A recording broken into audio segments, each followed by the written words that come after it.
Hi, Dr. Wealth here, Steve Hobbs of the Wealth Learning Network. And Wealth is spelled W-E-L-L-T-H. Really great to see you.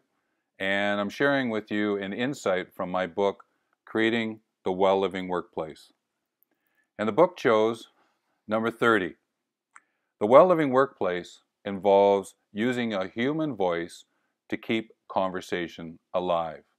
In workplaces today, we're finding ourselves using text messages and emails at an extraordinary rate. I like those workplaces where they say there is no emails internally on a Friday. I think that's a great idea. Now, there's also the telephone. That's a great way to make a connection. I appreciate that. But the most important way in which to do it is to do it from voice to ear. The more that you can connect your voice to someone else's ear and their voice to your ear, the more you're going to keep that conversation alive. The emotions become more real. The understanding of what you're attempting to say becomes that much more clear. And clarity is something that we need in the workplace today.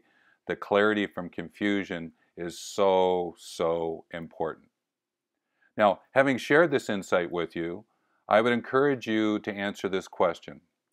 For this insight to be true, in other words, to connect voice to ear, what needs to be true in your organization? Let me just say that again. For this to be true, what needs to be true in your organization? So with that, I leave you that as a wealthy day insight.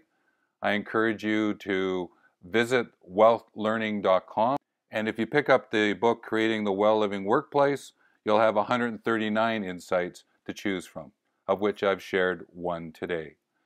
So take care, and we'll catch you again soon.